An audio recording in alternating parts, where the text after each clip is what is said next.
Udah ya. Ya. Oke. Jadi hari ini kita masuk ke uji normalitas pertemuan ke-9. Pertemuan 9 ya berarti kurang lebih 5 pertemuan lagi ya. Was. Oke. Jadi kalau uji normalitas itu ya, uji normalitas itu sebetulnya kita ingin melihat data yang kita olah itu, yang kita akan analisis gitu ya, itu distribusinya bagaimana? Distribusinya bagaimana? Normal atau tidak? Jadi sebelum kita melakukan uji hipotesis, analisis hipotesis, suara saya kedengeran ya? Kedengeran? Apa kecil? Kedengaran nih, Bu. Kedengeran.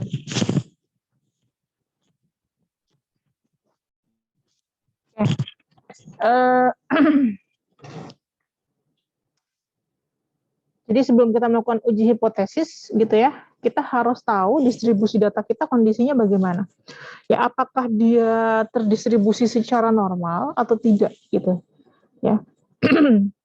Nah, kenapa begitu? Karena itu akan menentukan uji hipotesis apa, analisisnya nanti kita gunakan dengan apa gitu ya. Apakah ujinya parametrik atau non parametrik? Tuh. Ya, jadi apakah parametrik atau non parametrik? Oke. Ini skemanya kayak gini ya. Ini ada di buku saya sebetulnya. Ya. Jadi kalau kita mau menganalisis data, itu harus diawali dengan uji normalitas. Data yang seperti apa sih yang diuji normalitas ya? Data yang seperti apa? Yang pertama itu dia berupa numerik atau angka. Ya, jadi kalau datanya kategori di mana skalanya adalah ordinal atau nominal, itu tidak perlu dilakukan uji normalitas. Sekali lagi saya ulangi ya, ini sering terjadi kesalahan. Mudah-mudahan yang analisisnya salah ketemu saya di ujian proposal atau skripsi ya. Jadi, uji normalitas itu hanya dilakukan untuk data yang berupa numerik atau angka. Kalau datanya itu kategori, ya, skalanya itu antara ordinal atau nominal, tidak perlu dilakukan uji normalitas. Kalau begitu saya mending data ordinal aja dong atau nominal, atau data kategori aja dong, nggak perlu uji normalitas. Nggak bisa begitu. Ya, kita harus sesuaikan dengan variabel kita, konteksnya seperti apa. Kadang-kadang ada variabel atau data yang pantasnya atau cocoknya itu memang bagusnya dengan uji numerik. Ya, oke, seperti itu. Nah, kalau data kita numerik atau angka, yang artinya skalanya adalah interval atau rasio, itu wajib dilakukan uji normalitas sebelum dianalisis lebih lanjut. Mau analisis univariat, analisis bivariat, itu harus uji normalitas dulu. Ngerti nggak? Sampai sini. Paham nggak? Bro Sidik, paham nggak, Bro? Paham, Bu. Apanya yang paham? Tadi yang uji normalitas itu. Ya. Apanya yang diuji?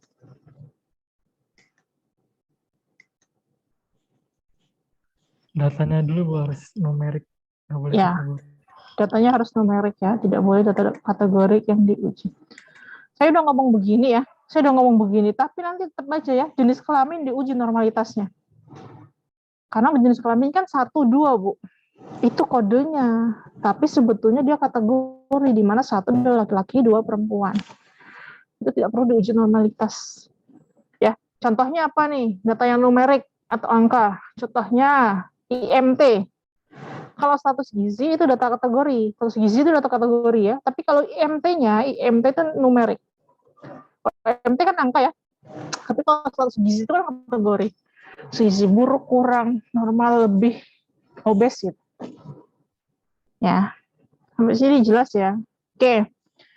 Kalau data kita normal, kita gunakan analisis parametrik. Kalau data kita tidak normal, kita gunakan analisis non-parametrik. Gitu. Oke. Saya SS dulu ya. Saya lupa. Setiap pertemuan tuh harus di screenshot. Oke. Nah, contoh ya, contoh. Kalau kita mau melakukan uji perbedaan, uji yang kita gunakan perbedaan antara dua kelompok, kita pakai t-test. Kita boleh pakai t-test ya, kalau data kita normal. Kita pakai t-test independen. Tapi kalau data kita nggak normal, kita pakainya Man-Whitney alternatifnya. Nanti ini semua akan kita pelajari ya. Kita selami. Satu. Kalau kita ingin analisis pakai t-test independen, boleh. Tapi itu kalau data kita normal. Tapi kalau nggak normal, kitanya pakai Wilcoxon. Makanya nanti kalau Madlib selesai bikin proposal, di bab 3-nya itu, kita belum bisa memastikan uji apa yang akan digunakan. Jadi kita menyebutnya dua. Misalkan ya, kita ingin menggunakan t-test. Jika data terdistribusi secara normal, saya gunakan t-test independen. Tapi kalau tidak, akan menggunakan Man-Whitney. Jadi kalau proposal penelitian tulisannya masih begitu, karena kita belum tahu apakah dia normal atau tidak. Jelas ya? Oke, kalau dia pakai t-test independen, misalkan analisis sama pakai t-test independen boleh saja, tapi datanya harus normal. Kalau nggak normal, dia pakai Wilcoxon. Kalau dia mau melakukan uji perbedaan di antara lebih dari dua kelompok, dia pakai ANOVA. Boleh, tapi kalau datanya normal. Kalau nggak normal, dia pakai Kruskal-Wallis. Jadi ada alternatifnya. Kalau data dia normal, dia mau menggunakan korelasi ya, semua berupa angka, bisa korelasi Pearson kalau dia normal. Tapi kalau dia nggak normal, pakai Spearman. Nah, satu-satunya uji hipotesis yang tidak perlu uji normalitas adalah chi-square, karena datanya semua kategori, sehingga dia masuk langsung ke non-parametric. Sampai sini jelas nggak? Sampai sini jelas? Jelas nggak? Jelas. Jadi bukan berarti kalau data kita nggak normal salah, bukan. Ada uji yang harus digunakan, ya, non-parametrik. Yang menjadi salah adalah kalau gini, data kita normal, kita pakainya non-parametrik. Data kita tidak normal, kita pakainya parametrik, itu salah. Bu, hasilnya sama kok, Bu. Sama-sama signifikan, sama-sama nggak signifikan, misalnya gitu. Tapi angkanya salah. Ya, berarti kita melakukan hal yang salah. Kalau itu sampai terbit publikasi, ya berarti kita melakukan publikasi yang salah. Kecuali kita sudah tahu kecenderungan datanya memang normal, gitu ya. Kemudian kita pakai parametrik, boleh. Ada hal-hal tertentu yang menjadi prinsip kita sehingga kita memastikan itu normal. Ya, tapi setidaknya melewati uji normalitas dulu. Ngerti nggak? Ke sini, paham nggak? Jelas? Yang lain jelas?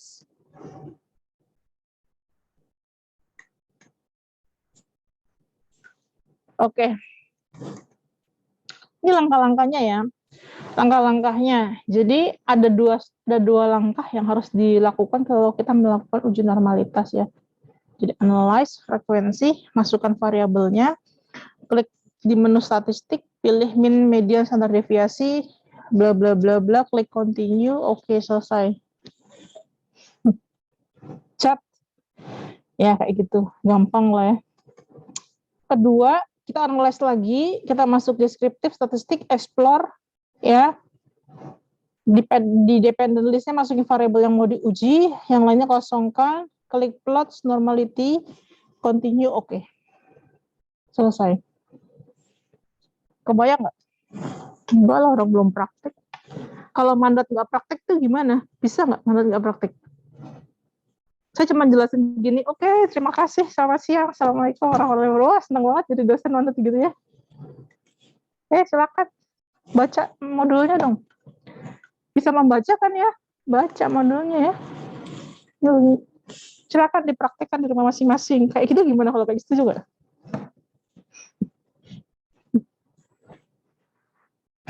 Oke. Nah, ini ada 3. Jadi slide-nya cuma 7 ya. Slide ke-7 ini terima kasih loh. Berarti udah selesai loh saya habis ini. 1 menit lagi nih kayaknya. Beres. Kita gak usah latihan ya. Oke, jadi ada 3 cara untuk mengetahui apakah data ini normal atau tidak. Yang pertama, kita lihat dari grafik histogramnya. Ya, grafik histogram ini nanti harus terdistribusi secara normal. Harus kita buktikan. Ada tulisan normalnya. Itu yang pertama.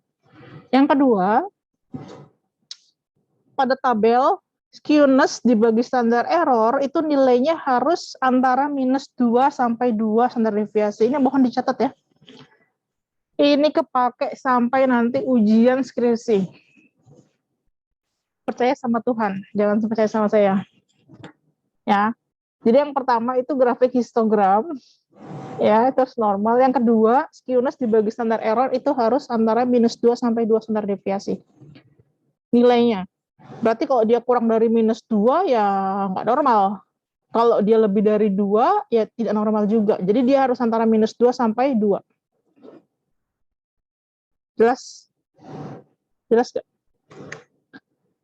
Yang ketiga, ya,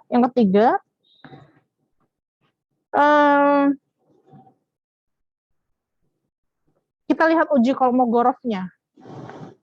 Ini update terbaru ini bukan 50 ya, 30. Jadi kalau sampel kita lebih dari 30, itu baru pakai Kolmogorov, tapi kalau sampel kita kurang dari 30, itu pakainya Shapiro yang dibaca. Kalau p-value-nya lebih besar dari 0,05, itu baru dikatakan normal. Nah, jadi ada 3 ketentuan untuk membaca bahwa data kita normal atau tidak. Yang pertama, lihat histogramnya. Ya, yang pertama, lihat histogramnya. Yang kedua, lihat skewness dibagi standar error, harus antara -2 sampai 2 standar deviasi. Yang ketiga, dilihat Kolmogorov-nya atau Shapiro. Kalau sampel kita kurang dari 30 yang dibaca Shapiro, kalau sampel kita yang lebih dari 30 orang yang dibaca Kolmogorov. Yang kita perhatikan p-value-nya. Kalau p-value lebih dari 0,05, maka dia normal. Sampai sini jelas? Ada pertanyaan nggak?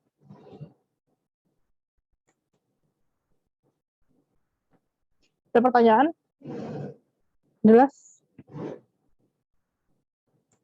Ada yang bingung?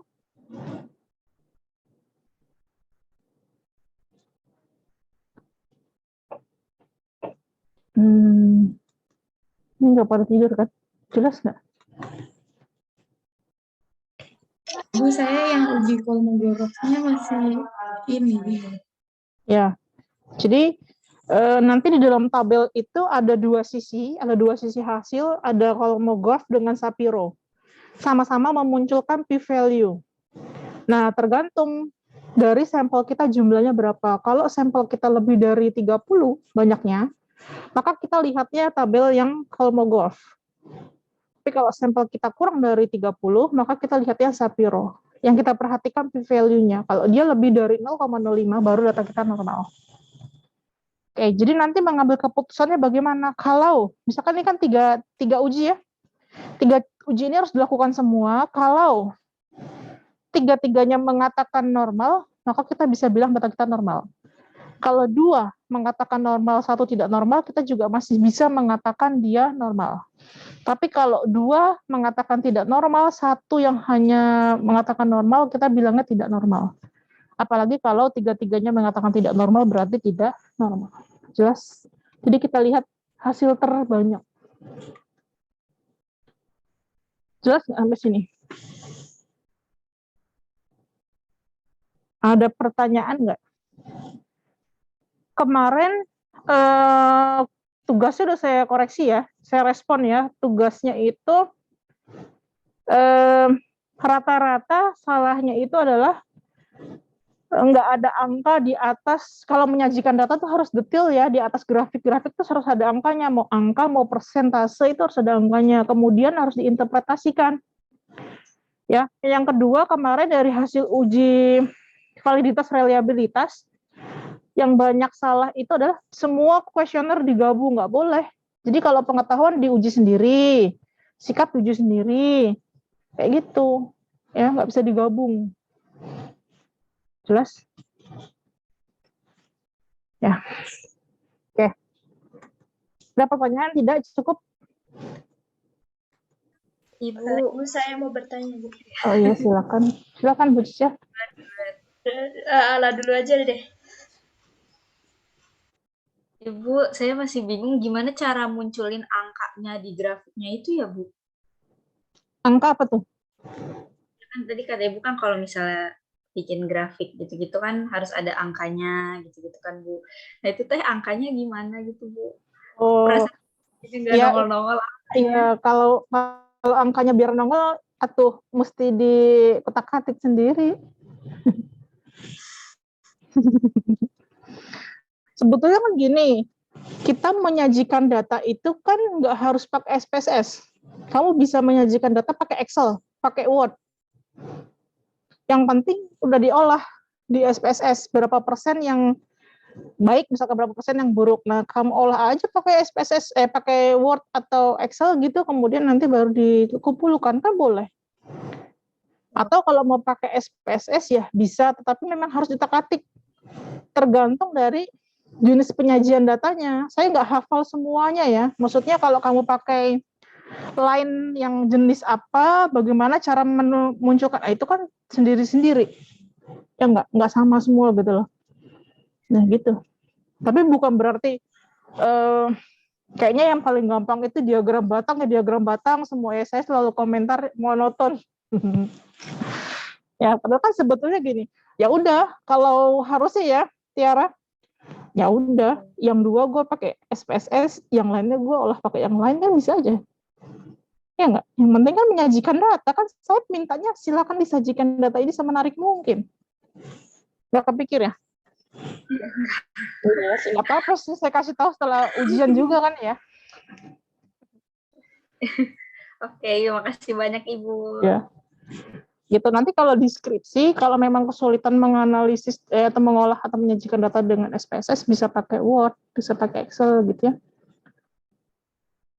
Oke, yang lebih familiar gitu ya. Ibu. Oke. Ada lagi yang ingin bertanya? Ibu, saya izin bertanya, Bu. Ya, silakan. Oke, kemarin kan yang soal UTS itu saya sempat nyajiin datanya, ada yang missing 1 ya, Ibu. Itu saya baru cek itu tuh setelah UTS-nya, Ibu. Nah, itu ternyata pas saya cek lagi di tabel terakhirnya itu ternyata ada titiknya, Bu. Nah, itu untuk mengurangi yang misalkan kayak ada titik gitu, Bu, kalau dalam memasukkan data itu gimana ya, Ibu, biar nggak ada missing. Di clear, di bagian titik itu dihapus. Oh, Di oke. blok, klik kanan, clear. Save, jangan lupa save. Kalau nggak di save, dia tidak akan clear. Oke, baik Ibu. Berarti kalau misalkan untuk memasukkan data itu berarti harus lebih teliti ya, Ibu, biar nggak ada enter. Oke, baik Ibu. Betul.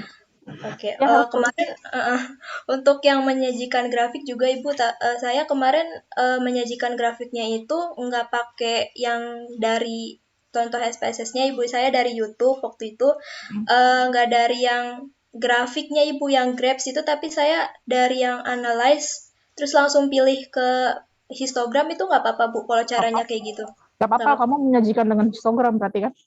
Iya, jadi udah ada langsung tabelnya gitu, Ibu. Iya, nggak apa-apa. Nggak apa-apa. Tapi kalau untuk tampilan yang lain adanya di Grab kan, banyaknya. Iya, Ibu. Saya udah coba kok, Ibu. Iya. Bukan ya Grab ya. Ibu, Oke, makasih, Bu. silakan. Iya. Boleh dieksplor ya. Silakan aja dieksplor SPSS-nya, nggak masalah saya. Selagi benar, kan banyak jalan menuju Roma ya. Banyak jalan menuju rumah. Oke, ada lagi pertanyaan? Slide-nya udah selesai ya? Berarti udah selesai, sekali-sekali nggak ada praktek gimana? Oke, habis ini saya tutup. Terima kasih. Ada lagi pertanyaan? Kalau tidak, saya tutup. Ini ada yang lagi praktek ya? Katanya lagi heboh praktikum. Praktikum. Kemarin beberapa anak reguler praktik kering sama Bu Anu di sini, di depan ini ruang dosen. Kapan kalian ke KJ? Kita kemarin praktiknya di HI, Bu. Oh, sedih deh gue. Nggak ada yang nyamperin ke KJ. Kayaknya belum ada info sih, Bu, kalau untuk praktik Oh, ke gitu. KJ. Jauh ya? Kan labnya banyak di HI juga, Bu.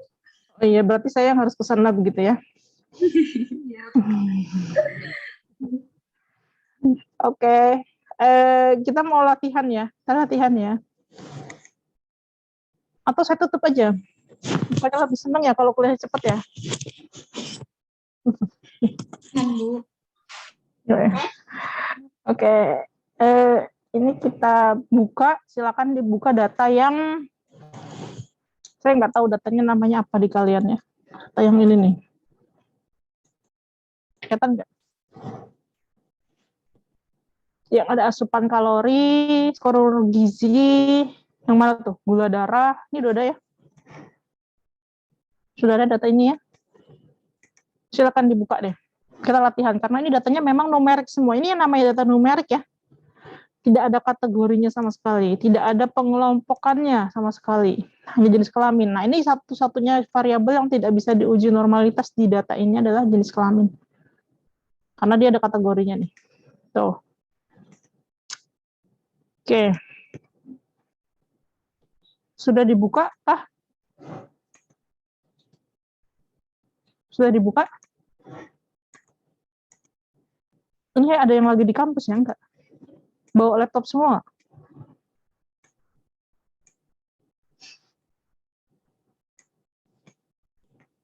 Pernah tahu kacang mahal nggak?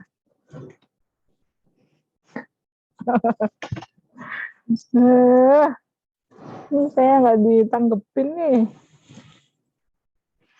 Saya ketawa-tawa aja sedikit.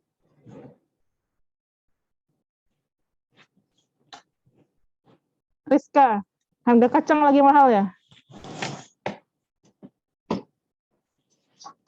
Udah dibuka?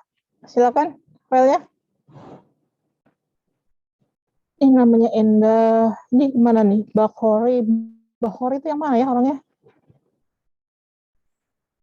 Dulu. Veronica. Veronica saya pernah lihat kayaknya. Pernah on kayaknya. Endah itu yang mana?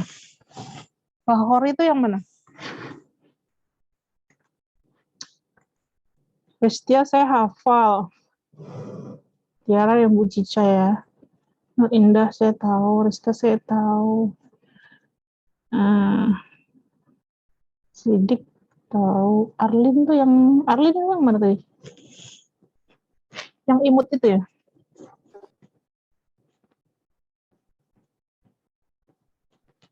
Oke. Oke, sudah dibuka filenya? Sudah, Bu.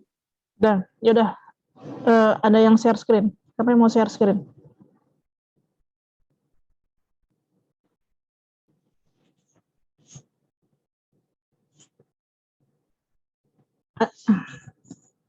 Saya dulu deh share screen deh.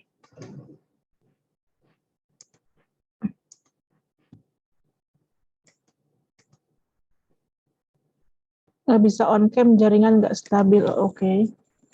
Saya juga nggak mau on cam, malu saya. Dilihatin mahasiswa mukanya.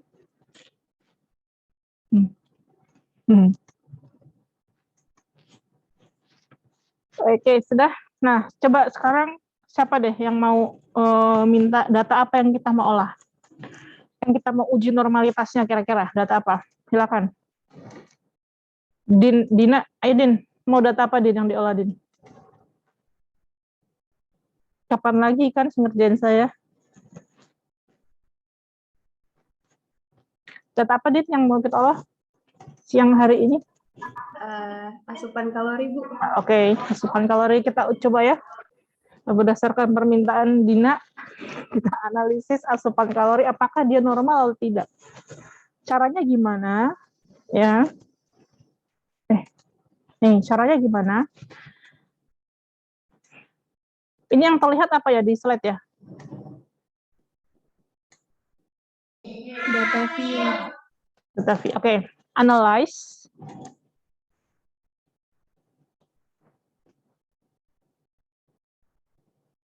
Ya.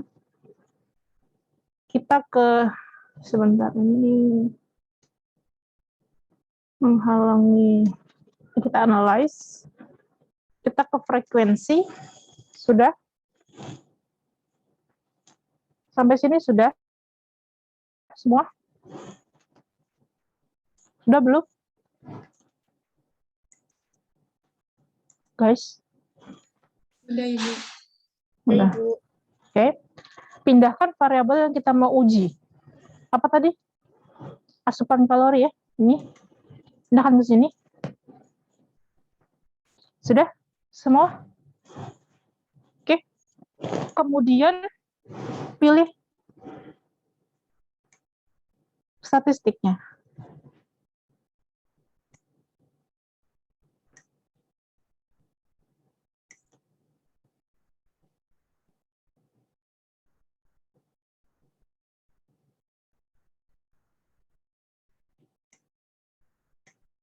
Nih, klik. Ini agak lemot nih di kampus jaringannya. Jadi saya mau off cam. Terus klik mana yang akan kita pilih. Ya, ini rata-rata yang dipilih itu mean, median, modus, standar deviasi, standar error, minimum, maksimum. Tapi ini bisa disesuaikan dengan yang kalian mau butuhkan ya. Jadi kalau yang standar dipakai itu yang ini, nilai mean, rata-rata, median, modus, standar deviasi, minimum, maksimum, standar error. Ini namanya standar error of mean. Sudah? Sampai sini? Ini klik continue, kemudian kita oke kan.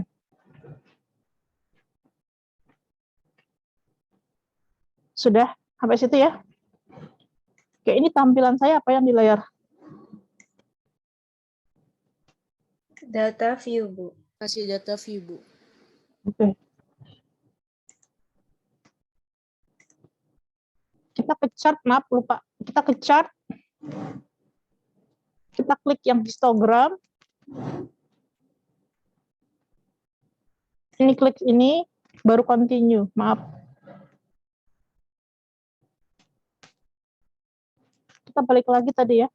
Ini, tadi kan kita frekuensi ya. Tadi kan statistiknya udah kita kotak-katik.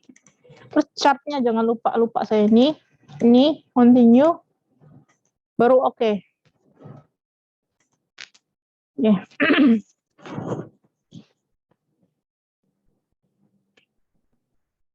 Oke. Kemudian nanti kita baca outputnya ya.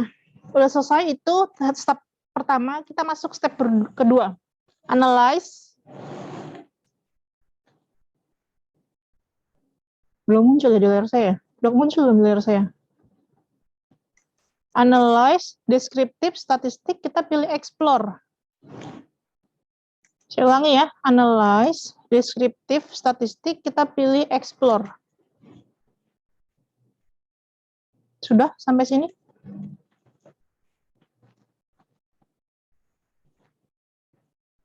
Sudah? Faktor list sama ini dikosongkan, kita pilih dependent list-nya ini adalah variabel yang akan kita cek. Oke, sudah sampai sini? Ini dikosongkan saja. Kemudian kita klik plots. Oke. Sudah sampai sini? Saya kecepatan nggak?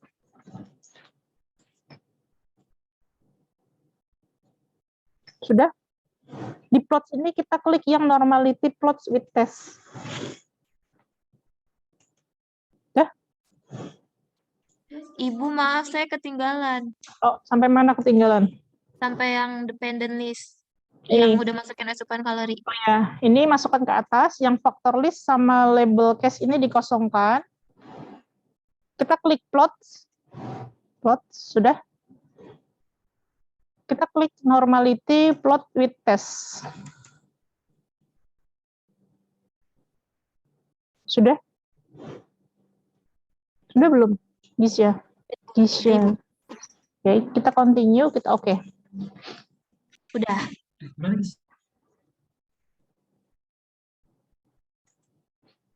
Sudah semua? Sudah semua? Oke.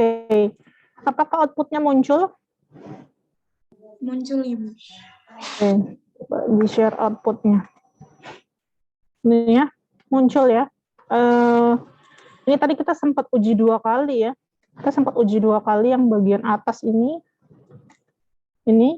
ya sama ini sama ini. Ini kalau mau dihapus bisa. Yang di sini kalau mau hapus. Ya, kalau mau dihapus ini bisa. Kalau mau dihilangin juga bisa dikecilin, tapi nggak dihapus bisa. Tapi kalau mau dihapus ini tinggal delete del. Ya, tapi kalau nggak mau ini ya udah nggak apa-apa. Oke. Jadi kita baca sama aja ya. Ini berulang ya. Tadi karena ada step yang kurang. Oke. Jadi ini ya. Yang pertama munculnya ini. Ada mean, standar error, median, modus, standar deviasi, nilai minimum, nilai maksimum. Ya. Kita bisa membaca mean atau rata-rata kalau data kita normal. Tapi kalau data kita tidak normal, maka rata-rata yang dibaca adalah median. Jelas nggak? Kalau data kita normal, rata-rata data itu yang kita baca adalah mean. Tapi kalau data kita tidak normal, rata-rata data yang kita baca adalah median. Kalau data kita normal, simpangan yang kita baca adalah standar deviasi. Ini statistik udah diajarin nih. Tapi kalau data kita tidak normal, standar error yang kita baca. Saya ulangi ya. Jadi, kalau data kita normal, yang kita baca adalah mean dan standar deviasi. Kalau data kita tidak normal, yang kita baca adalah median dan standar error pasangannya. Tapi nyebutnya kita bisa tetap rata-rata, tapi yang kita baca mediannya. Gitu. Ya, standar deviasinya standar error. Oke. Sekarang kita belum bisa membaca ini karena kita belum tahu. Kita belum bisa tahu nih rata-rata datanya berapa karena kita belum tahu data kita normal atau tidak. Kita harus menguji 3 tes tadi. Ya, baru kita bisa baca ini. Oke. Yang pertama, ya, ini missing-nya pastikan 0, tidak ada yang missing. Kemudian ini pada 50 responden, ya, sesuai data. Nah, ini kalau kita lihat nih sebaran distribusinya. Jadi yang 1.500 kalori makannya 8 orang, yang 1.700 kalori 10 orang, dan seterusnya, sampai 50. Oke. Nah, ini yang pertama yang namanya uji histogram. Ya. Cara membuktikan bahwa apakah data kita normal dari histogram adalah kita klik 2 kali. Yang muncul di layar saya apa ya? Ada munculan kotak kecil nggak? Nggak ada, Bu. Oh, serius. Serius. Masih output yang chart editornya belum muncul. Chart editornya muncul? Belum.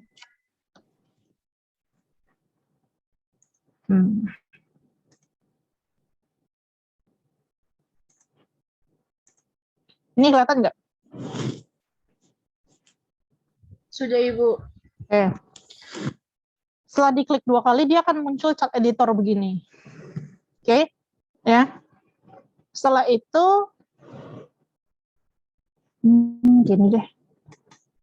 Bentar ya.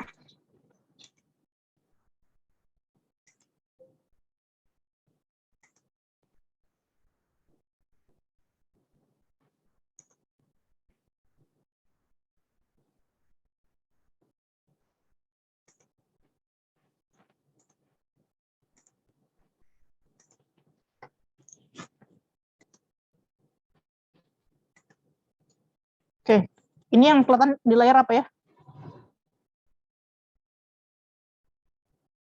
Output. Kelihatan semua ya? Oke, ini kalau diklik 2 kali, kelihatan nggak chartnya? Kan? Oke. Jadi akan muncul begini chart editornya, ya. Kemudian untuk memunculkan apakah ini normal atau tidak, ya, kalian klik yang ini nih. Nih, distribution curve. Kelihatan nggak? Nih, diklik. Kalau munculnya masih begini, ini belum. Nih, kalau munculnya masih begini, ini masih belum. Diklik lagi. Nah, sampai keluar begini. Diklik 2 kali. Kadang sekali klik bisa, kadang harus 2 kali, memang begitu. Jangan dikutak-atik ya, biarkan dia mapping sendiri apakah data ini normal atau tidak. Sampai sini jelas?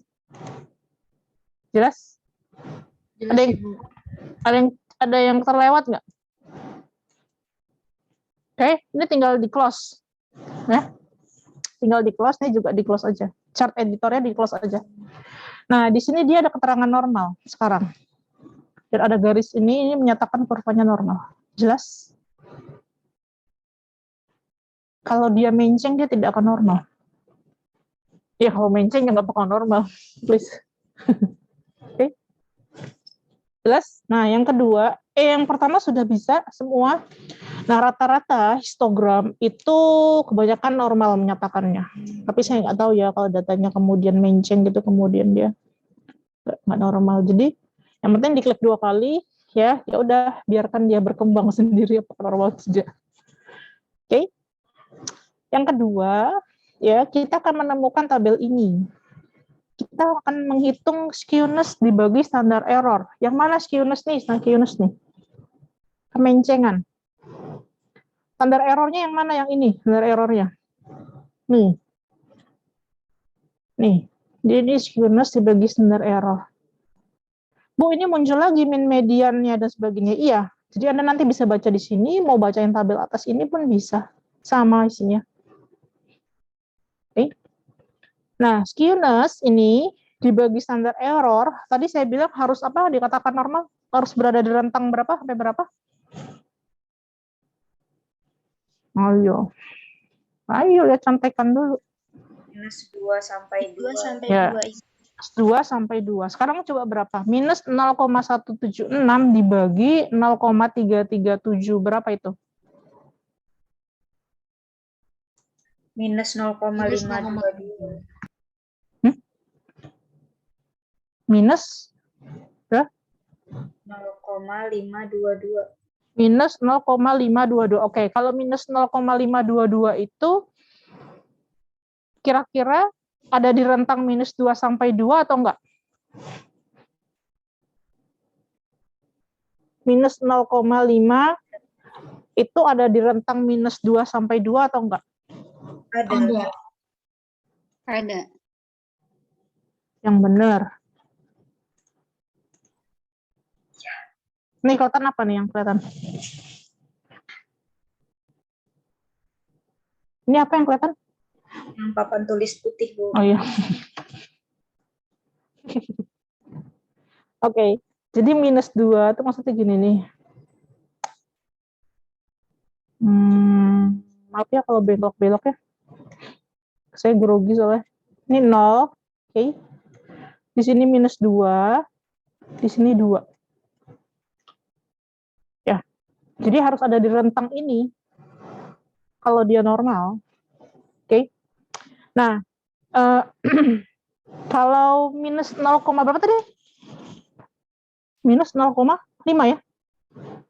Berarti kalau di sini minus 1 kira-kira ya, berarti minus 0,5 itu di sini. Ya enggak? Setuju enggak? Minus 0,5 sekian gitu ya. Oke. Berarti dia ada di rentang antara minus 2 sampai 2. Ya, kalau bingung ngebayanginnya di gambar aja. Jelas? Oke. Berarti dia normal atau nggak normal? Berdasarkan skewness dibagi standar error. Normal. Normal. Dua uji udah mengatakan normal ya. Histogram mengatakan normal, kemudian skewness sebagai standar error dia mengatakan normal. Oke, kita buktikan sekali lagi. Ini yang tadi saya bilang. Bisa.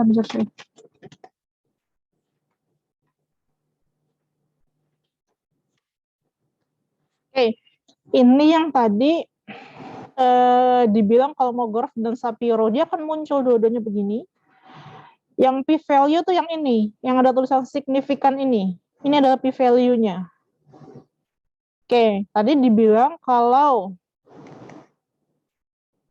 lebih dari 20 dan kurang dari 30, lebih dari 30 sama kurang dari 30 itu ketentuannya ya. Sampel kita 50, ya, sampel kita 50, maka yang dibaca Kolmogorov atau Shapiro?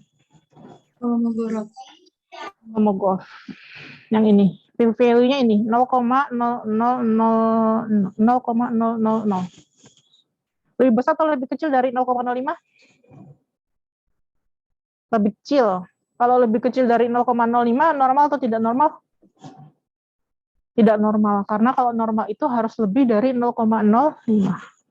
Berarti 2 uji mengatakan normal, 1 uji mengatakan tidak normal. Maka kesimpulannya asupan kalori normal atau tidak? Normal. Gampang ya? Gampang, kata siapa SPSS susah. Normal, udah begitu. Itu baru satu variabel. Ya, setiap variabel harus diuji yang numerik. Jadi misalkan gini ya, kita ada penelitian nih. Independennya normal, dependennya tidak normal. Itu tidak berarti namanya tidak normal. Jadi yang dikatakan uji parametrik itu baik independen maupun dependennya harus normal. Kalau satu-satu tidak normal, tidak normal. Ya. Ini ke bawah outputnya lainnya lagi. Ini yang namanya Q&Q plot. Ini apa kemarin? Ingat nggak saya menyajikan data dengan begini nggak? Ini apa namanya? Box plot. Box plot. Ya, box plot dengan sendirinya muncul kok. Ya, oke. Oke, begitu. Sampai sini jelas nggak? Jelas? Paham? Oke, saya coba minta deh, lakukan uji normalitas, silakan ya, dicoba ya. Lakukan uji normalitas untuk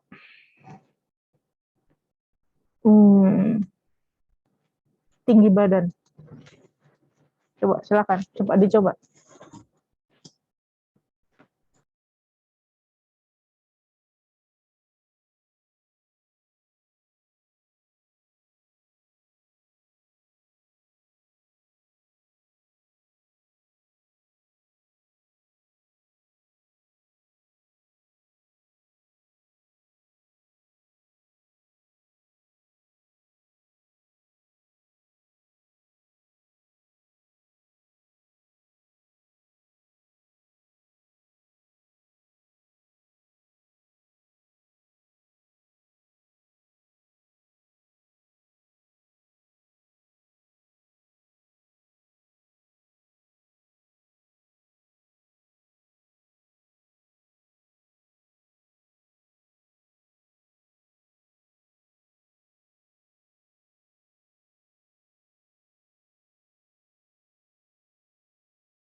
Udah?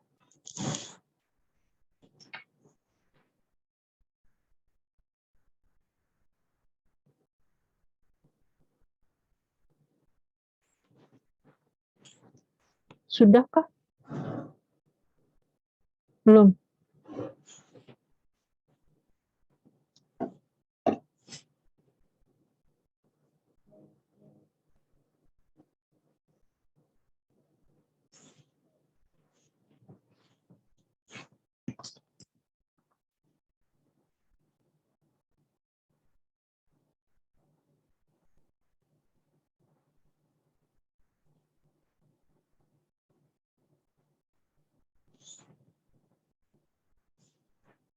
Sudahkah?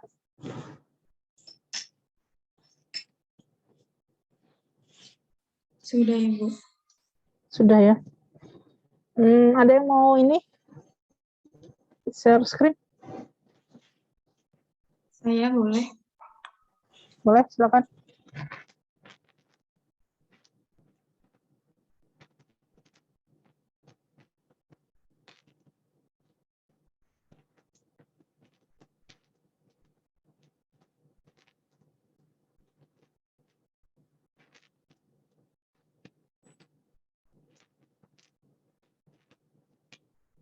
Kayak ini normal.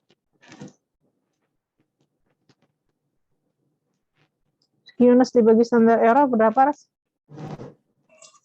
Ya, itu tidak normal karena bentar.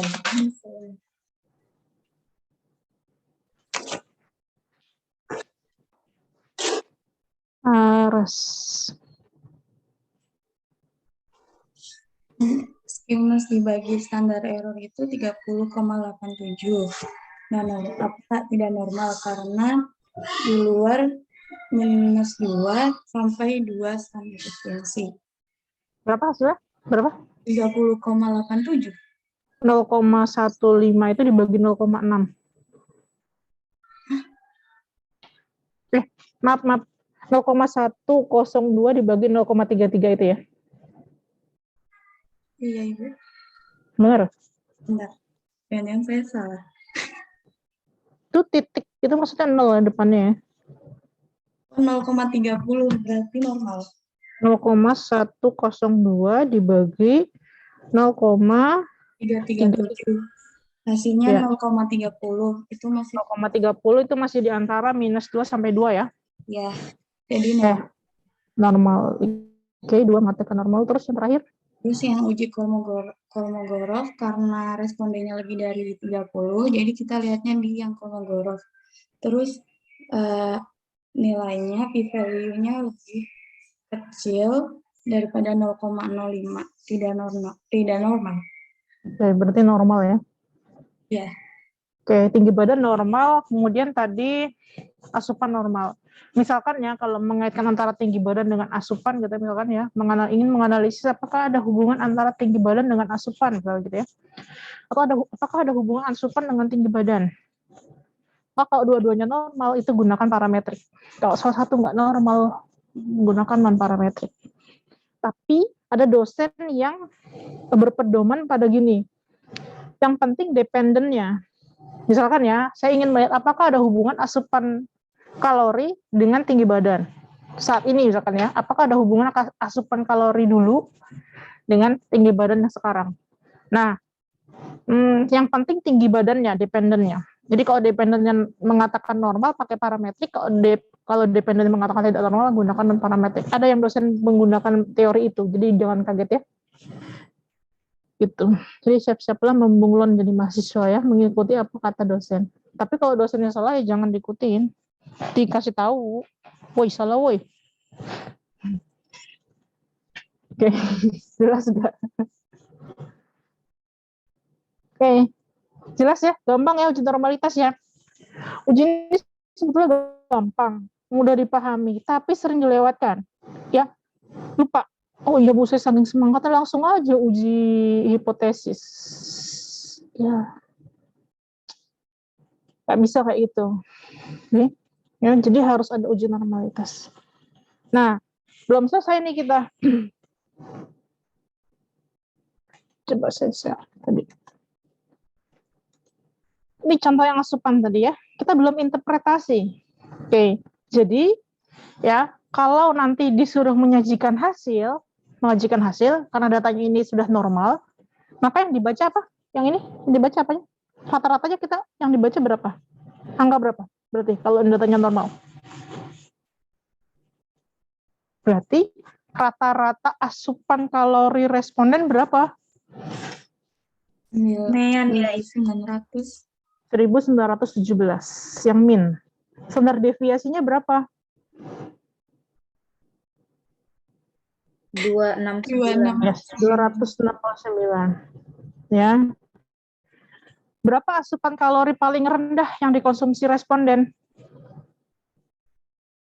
1.500. 1.500 nilai minimum. Berapa asupan terbanyak yang dikonsumsi responden? 2.300. 2.300 kalori. Oke, jelas? Sampai sini jelas? Ini kalau ini ya. Kalau di jurnal-jurnal menuliskannya ya, kalau min dengan standar deviasi, ya ini gini, plus minus standar deviasi. Begini. Jadi kalau ini tadi 1.900, di jurnal-jurnal menuliskannya gini, 1.900 plus minus 260 kilokalori misalkan ya, atau kalori misalkan ya. Nah, jangan kaget, berarti ini adalah nilai min, ini adalah standar deviasinya. Kalau datanya normal. Tapi kalau datanya nggak normal, berarti ini adalah nilai mediannya dia sebetulnya yang dibaca, dan ini adalah standar errornya. Jelas? Oke. Oke. Ada pertanyaan? Lagi? Silakan.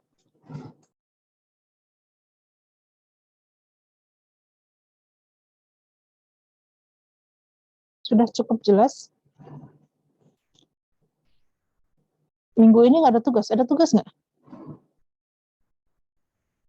Nggak ada ya? Oke. Sudah cukup jelas kah yang lain? Oke, kalau tidak ada pertanyaan mungkin bisa saya akhiri. Terima kasih. Selamat siang. Assalamualaikum warahmatullahi wabarakatuh. Waalaikumsalam. Makasih Ibu. Terima kasih, Ibu. Terima kasih, Bu. Waalaikumsalam. Terima kasih banyak, Ibu. Terima kasih, Bu.